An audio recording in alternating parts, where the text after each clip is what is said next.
Look, I was there when the Secretary and the Chairman of the Federal Reserve came those days and talked with members of Congress about what was going on.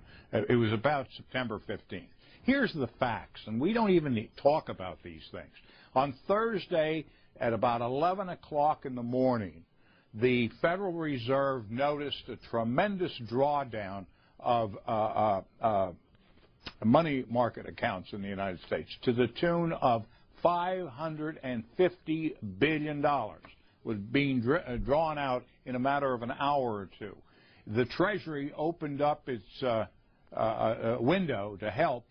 They pumped $105 billion in the system and quickly realized that they could not stem the tide. We were having an electronic run on the banks. They decided to close the operation, close down the money accounts, and announce a guarantee of $250,000 per account so there wouldn't be further panic out there, and that's what actually happened. If they had not done that, their estimation was that by 2 o'clock that afternoon, $5.5 trillion would have been drawn out of the money market system of the United States, would have collapsed the entire economy of the United States, and within 24 hours the world economy would have collapsed. Now, we talked at that time about what would happen if that happened. It would have been the end of our economic system and our political system as we know it.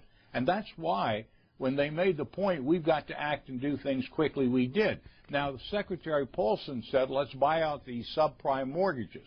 That's what he came to Congress. But he said, give us latitude and large authority to do many things as we decide necessary, and give us $700 billion to do that. Shortly after we enacted our bill with those very broad powers, the UK came out and said, no, we don't have enough money to buy toxic assets. Instead, we're going to put our money into banks so that their equity grows and they're not bankrupt. And so the UK started that process, and that's true. It was much cheaper to put more money in banks as equity investments than to start buying their bad assets, because it became early determined that we'd probably have to spend $3 or $4 trillion of taxpayers' money to buy these bad assets. And we only had $700 billion. So Paulson made a complete switch, went in and started putting money in buying securities and reinvesting in the banks of the United States. Why? Because if you don't have a banking system, you don't have an economy.